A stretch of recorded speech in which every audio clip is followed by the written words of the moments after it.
He said it live, in front of millions. Chuck Norris is nothing but a broken cowboy from the past.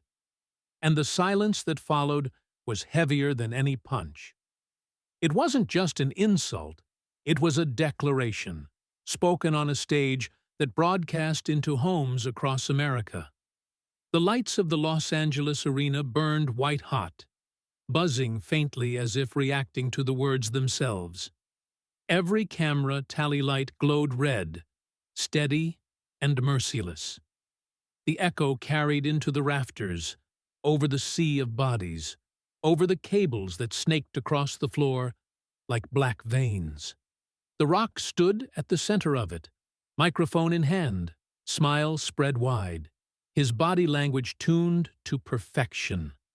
He was at the peak of his fame, bigger than the sport itself. He flexed when he didn't need to, played to the crowd as naturally as breathing, soaking in their cheers. He owned the lights, owned the space. When he spoke, his words didn't sound like sentences. They sounded like victories. And opposite him, Chuck Norris, older, quieter, planted on his mark as though his boots were nailed to the tape line. No glitter, no theatrics, just denim, a jacket, and the posture of someone who wasn't there to win over a crowd. His hands hung loose, his eyes steady. He looked out at the arena with the kind of composure that can't be faked, the kind that unsettles because it doesn't ask for attention. It draws it.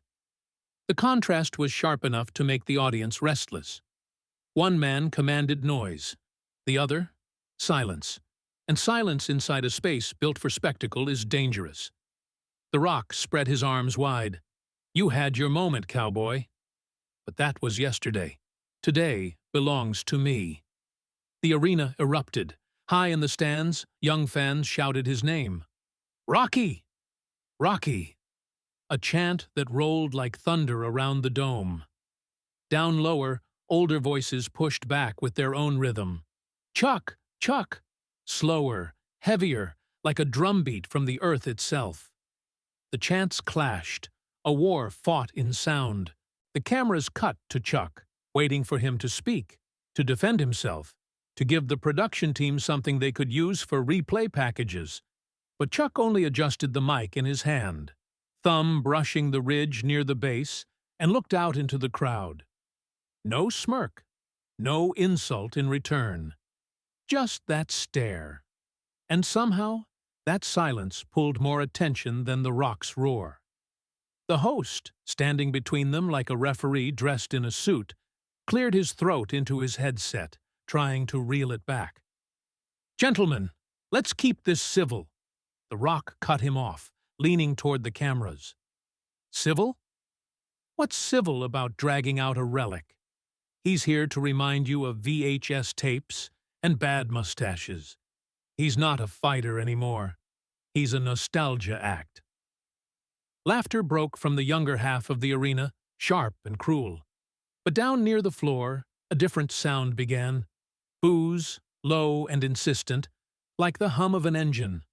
The split was clear. This wasn't one man against another. It was generations colliding in real time. Chuck finally lifted his gaze to the Rock. The camera zoomed in tight, catching the lines in his face, the calm in his eyes. He didn't flinch, didn't blink. He just looked. And for the first time all night, the Rock's smile wavered. Barely. Like a mask that didn't fit as easily as it used to. A murmur spread through the crowd. They could feel it, the imbalance. The Rock had thrown the hardest punch words could offer, and the older man hadn't even raised his hands to block. He'd taken it, absorbed it, and somehow left the younger star looking unsettled.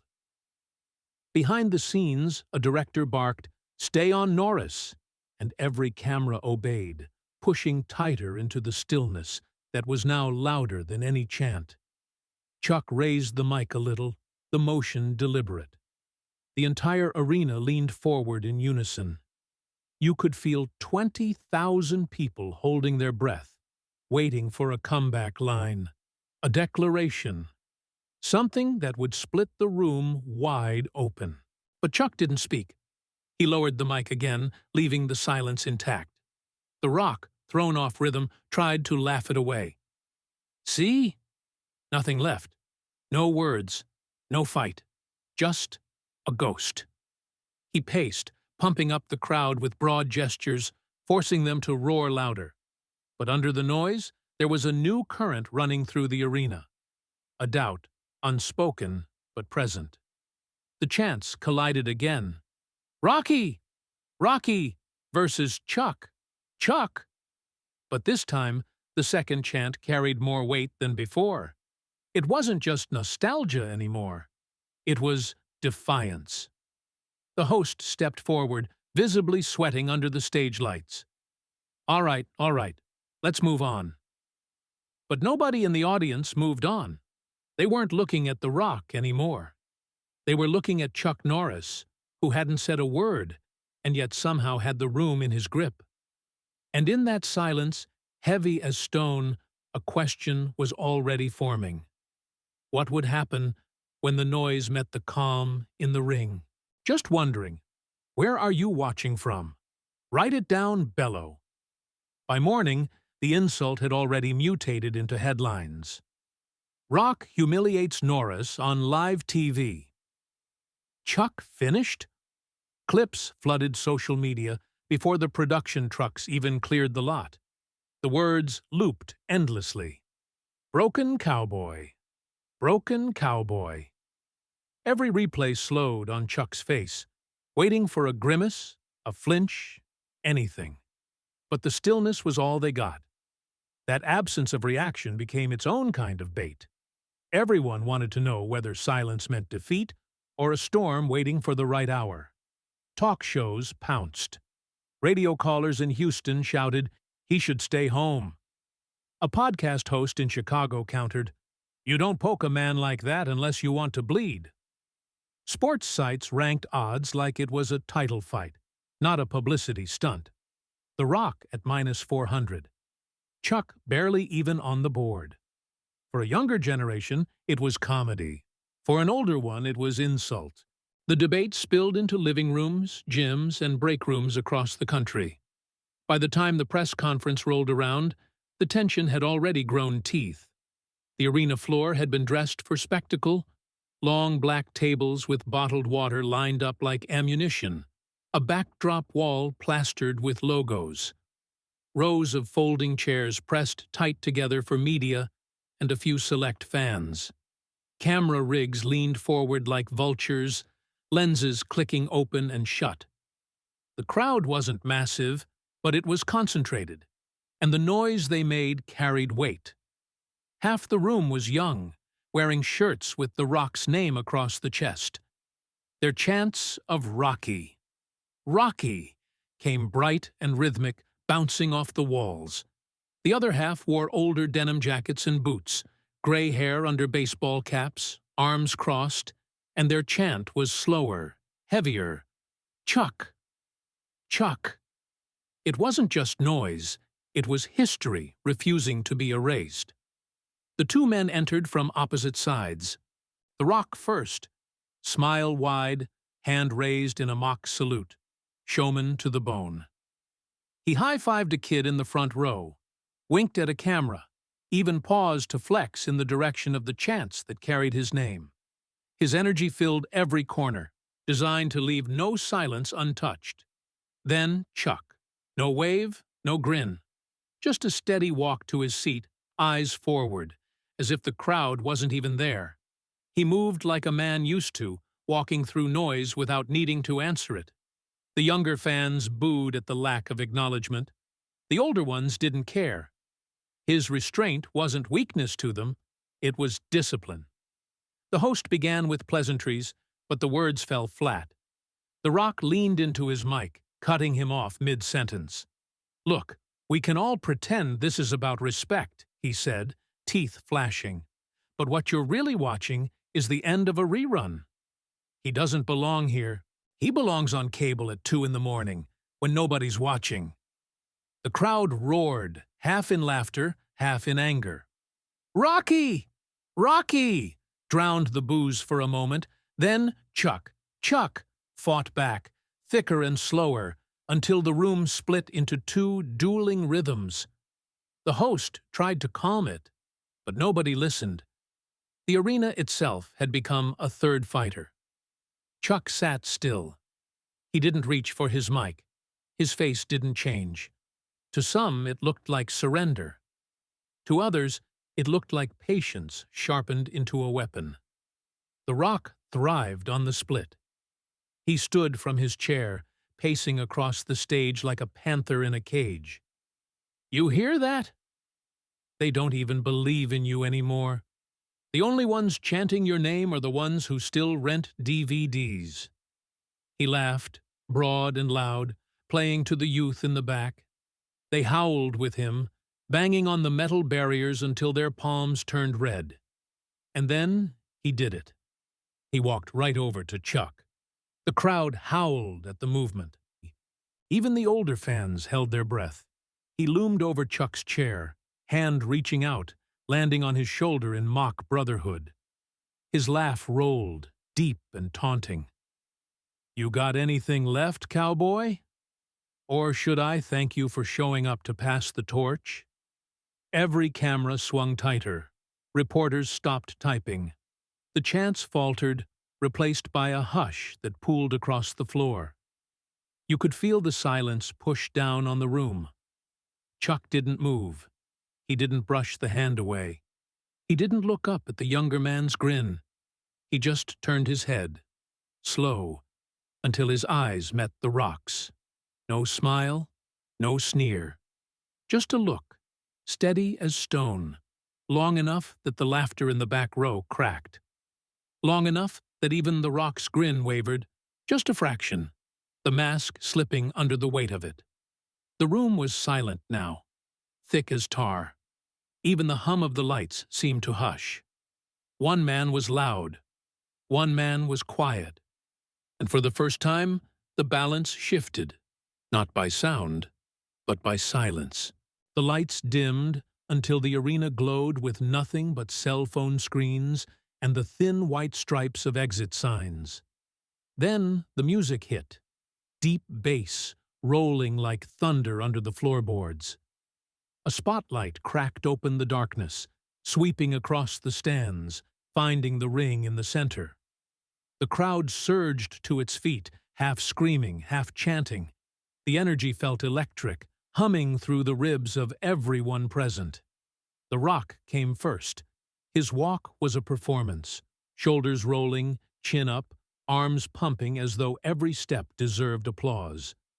He pointed at signs with his name, slapped the metal railing, leaned into the cameras that moved along the aisle.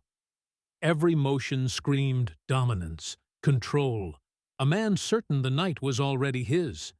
He stopped halfway down the ramp, flexed, then spread his arms wide as fireworks crackled overhead. The roar of "Rocky! Rocky!" swelled to the rafters, nearly drowning everything else. Then came Chuck. No fireworks, no theatrics. Just the faint sound of boots on the ramp. He walked without hurry, eyes forward, hands loose. The spotlight caught his face and showed no grin, no fear, only that same steady patience. The cheers for the Rock still echoed, but from the lower levels came the older chant, "Chuck! Chuck!" It was slower, heavier, more like the pounding of war drums than a fan cry. If the Rock carried noise, Chuck carried gravity. Inside the ring, the contrast sharpened. The Rock bounced on his feet, shadowboxing, blowing kisses to fans in the front rows. He tugged at the ropes, flexed his chest, made the space his stage. Chuck stepped between the ropes like a man entering a barn, calm, measured. He didn't look at the crowd, didn't feed the cameras. His gaze fixed only on the younger man across from him. The bell rang. The Rock exploded forward. His power was obvious. The floor shook under his stride, every muscle moving like machinery built for force. He swung early, wide, aiming not just to connect but to send a message. This would be quick. humiliating, decisive. The crowd roared at the speed, chanting his name in waves. But Chuck didn't meet him head-on. He slipped to the side with minimal movement, barely enough to see. The Rock's punch cut air, the sound of his effort louder than the result. Chuck didn't counter, not yet. He simply watched. The Rock swung again, faster, harder. Another miss, then a kick, heavy, meant to rattle ribs. Chuck shifted back a half step, the strike brushing fabric but not flesh. His body moved like it had no wasted energy, each dodge just enough to matter. The difference was stark. One man burning fuel, the other conserving it. The crowd noticed. The chants began to split again. Young voices stayed with the Rock, screaming for impact, for spectacle. Older voices found rhythm in Chuck's restraint. Every miss, every narrow escape, drew new gasps. Frustration crept into the Rock's grin. His attacks grew sharper, louder. He hammered at Chuck's guard, forcing him into the corner, swinging with the confidence of youth and strength. And then it happened. He connected. A clean shot across the shoulder, loud enough to echo. The crowd exploded in cheers, a wave of triumph crashing over the ring. But Chuck didn't stumble. He absorbed it, turned with the momentum, and for the first time struck back. It was almost invisible. A short movement, a flicker of hand and body. The Rock lunged again, and Chuck's counter landed, quick and precise. A sound like a hammer on wood cracked through the ring. The Rock's head snapped to the side, his feet tangling under him for a moment. The arena erupted. Not cheers, not boos, screams. Shock rolled across the stands like a storm front. Even those chanting, "Rocky!" a moment ago now shouted without knowing what side they were on. The Rock straightened, blinking, his grin gone. His chest heaved harder than it should have so early. He looked at Chuck with something he hadn't shown all night: disbelief. Chuck, by contrast, looked unchanged. His breathing was calm, his expression steady. He didn't follow up with wild swings. He just reset his stance, waiting. Another exchange followed.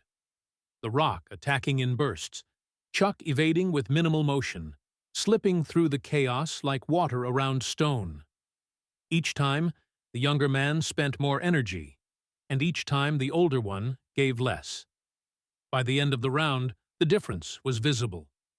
The Rock's chest rose and fell like a bellows, sweat already tracing down his forehead.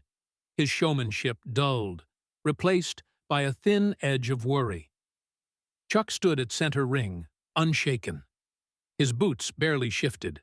His eyes were clear. He looked not like a man trying to survive, but like one who hadn't even started yet. The bell rang again. The chants didn't sound the same anymore. "Rocky! Rocky!" carried less certainty. "Chuck! Chuck!" carried more force. The crowd wasn't mocking or nostalgic now. They were nervous, excited, unsure. And the Rock, for the first time, looked like a man who had stepped into something larger than himself. The minute between rounds stretched like a fault line. Cameras crowded the Rock's corner, feeding close-ups to the giant screens. His chest rose too fast. Sweat glistened along his temples, cutting tracks through makeup that had looked flawless an hour ago. He forced a grin, flexed his shoulders, but the strain showed in his eyes. The mask of untouchable confidence had slipped, and 20,000 people saw it. Online, the story was already rewriting itself. Comment feeds scrolled across arena screens. Chuck's back. The Rock underestimated the Cowboy. Clips of the counterpunch replayed endlessly, slowed down to catch the precise second disbelief hit the Rock's face. In living rooms and on phones across the country, the narrative flipped from comedy to suspense. Across the ring, Chuck sat as if none of it touched him. He leaned on his stool, calm, eyes down on the canvas. no towel across the shoulders, no frantic instructions in his ear. His corner man gave a few clipped words. Practical? Forgettable? Chuck nodded once, slow, as though confirming something he'd already known. He never looked at the rock. That indifference did more damage than any strike so far. The noise of the crowd shifted. Where the first round had been dominated by chants of "Rocky! Rocky!" Now a heavier rhythm was taking hold. "Chuck! Chuck!" rose from the lower seats, rolling upward like thunder. The rock's name still rang out, but thinner, punctured by doubt. The arena had become an argument no one could win cleanly. The bell for the second round hit. The rock burst forward, a storm of muscle and fury. Hooks, jabs, a low kick, each one thrown harder than the last, every strike screaming urgency. He wanted dominance back, wanted the crowd to roar without hesitation, but urgency leaked into sloppiness. His punches stretched too wide, his kicks landed too heavy. Chuck didn't match speed with speed. He didn't need to. He leaned, pivoted, stepped just far enough aside to make the rock miss clean. His economy looked like arrogance, every dodge measured, every movement almost lazy. When a fist whistled past his cheek by less than an inch, the entire arena gasped in unison. For a heartbeat, silence drowned the noise. The rock snarled, pushed harder. He chased Chuck across the ring, fists hammering, sweat spraying. But each time he thought he had him, Chuck slipped away with a tilt of the shoulder, a sidestep, a subtle pivot. The crowd started to laugh, not cruel, not mocking, but amazed laughter at the precision of it. Every miss made the rock look more desperate. Every dodge made Chuck look more untouchable. One exchange left the rock tangled in the ropes, gloves smacking empty air. He ripped himself free, cursing under his breath, but the microphones caught it. Chuck just watched, steady, then drifted back to the center of the ring as though the ropes had never been involved. He didn't raise his hands, didn't taunt. His stillness was the taunt. The rock tried again, drawing on raw power. He threw a punch so hard the ring post rattled when it missed. Chuck slipped under it, barely moving, like he'd seen it hours before. A murmur spread through the arena, heavy as fog. It wasn't disbelief anymore. It was recognition. The younger man's strength wasn't breaking the older one, and the older man wasn't even breathing hard. The rock's face betrayed it first, a flicker around the eyes, a tremor at the corner of his mouth. For the first time, fear crept in, not of being hurt, but of being unable to prove himself. His fists still swung, but the rhythm was gone. His movements no longer told a story. They screamed frustration. Chuck let him see it, let him feel it, not by gloating, not by showboating, but by standing there, calm, exact, and untouchable. When the bell ended the round, the fighters stepped back, but the moment lingered in the air. The rock's chest heaved like a bellows. His grin was gone. His eyes looked across the ring and saw not a relic, not a ghost, but a wall he hadn't found a way through. Chuck turned calmly toward his corner, body relaxed, face unreadable. He moved like a man for whom none of this was surprising. And the crowd knew the truth. The show had turned into a test. The third round opened with a rhythm that didn't belong to the referee's bell or the commentators' voices. It belonged to the crowd, their noise reshaped into something taut, concentrated. Gone was the playful heckling, the half-ironic laughter at seeing two men of different eras sharing a ring. Now every sound carried weight. The chants weren't competing anymore. They were layered, tangled, pushing the fight toward something larger than spectacle. The Rock tried to retake control with the only language he knew: force. He came forward heavy, throwing combinations meant to overwhelm by sheer mass. His punches cracked through the air. His boots thundered across canvas. He wanted the audience to see inevitability, to believe he was gravity itself. But inevitability needs rhythm, and rhythm was gone. Chuck didn't resist the storm. He redirected it. Each dodge looked too simple, each sidestep too neat, and that was the cruelty of it. Precision-making power looked clumsy. He didn't waste a breath, didn't widen his eyes, didn't break sweat in visible ways. He just moved, exact and unbothered. The Rock's frustration boiled. Every time he missed, the weight of the arena pressed heavier against his back. He threw wider, faster, as if noise could compensate for accuracy. And that's when Chuck finally spoke. It wasn't loud. The microphones didn't catch it. The words slipped across the tiny space between them, meant only for one pair of ears. "You're fighting the crowd," Chuck murmured. "Not me." The Rock's expression faltered. For half a second, his shoulders hitched, his guard dipped. The line went in like a blade, sharp and quiet, slicing past the noise. The younger man swung again, harder, too hard, missing again. His grin didn't return this time. His jaw clenched, sweat flew from his brow. He looked less like a showman now, more like a man cornered by his own reputation.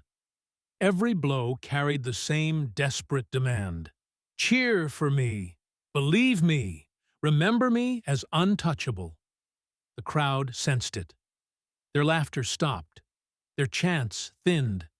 Now they leaned forward, quiet, studying, as if afraid they'd miss the moment when the truth finally declared itself.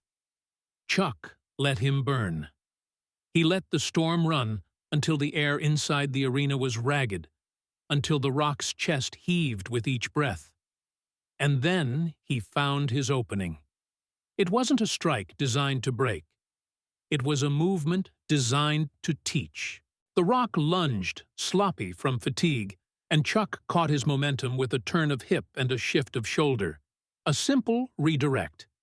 The younger man's mass betrayed him, folding under its own speed, and in one fluid motion, Chuck placed him on a knee.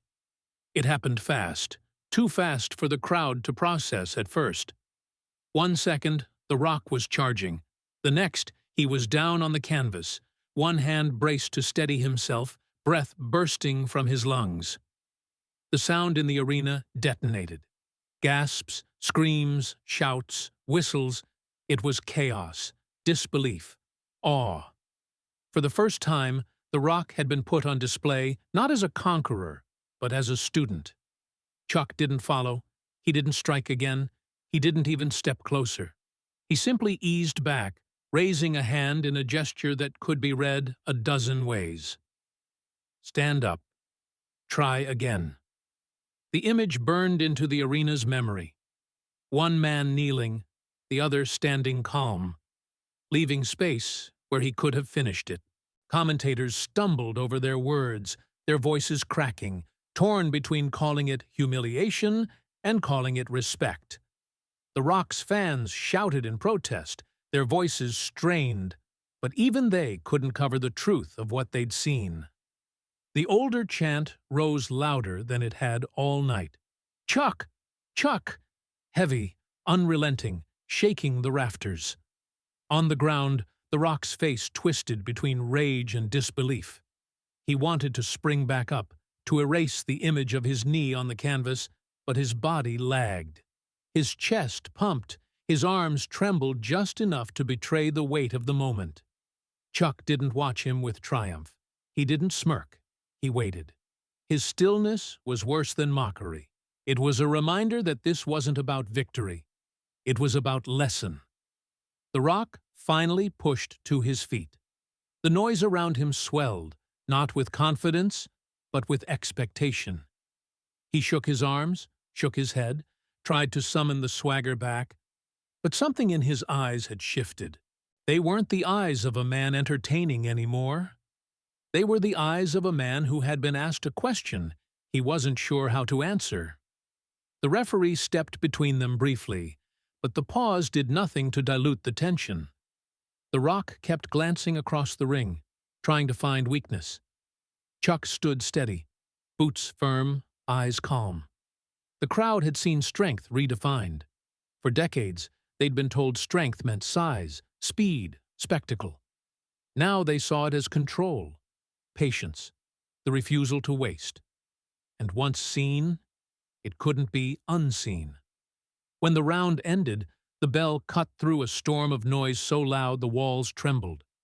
The Rock slumped on his stool, towel whipped across his face, chest rising like a piston. Chuck sat as he had before, shoulders loose, breathing even.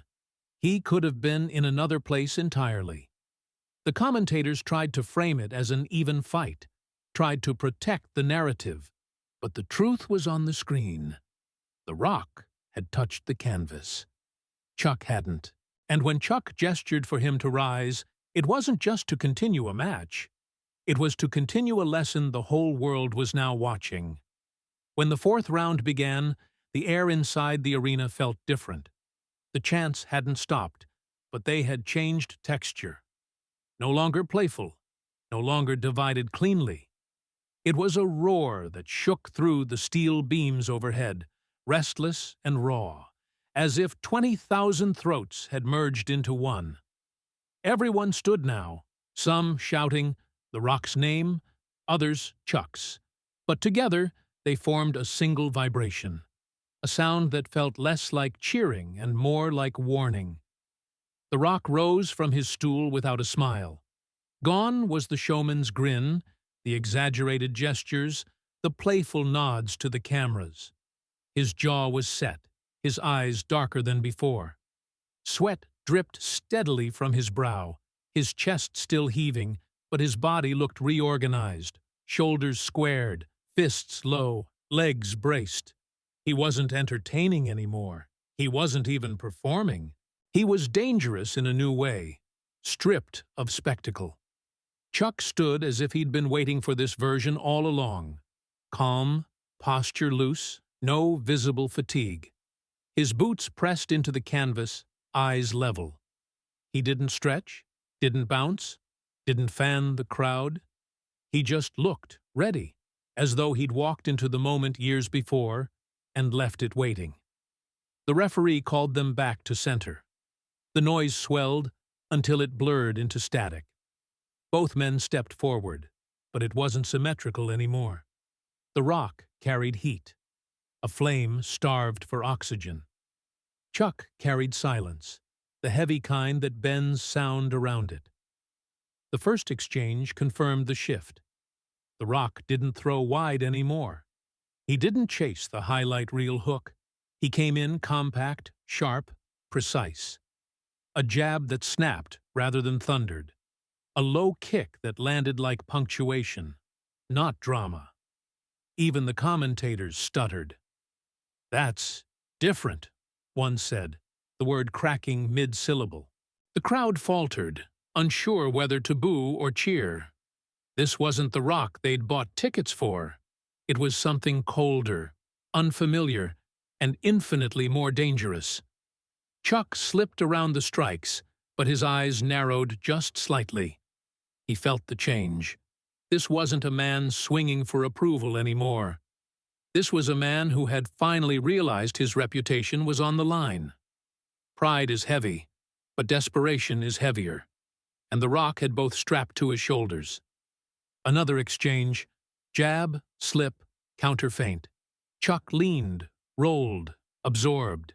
But the rhythm was closer now, harder to ignore. For the first time, his economy of motion was tested.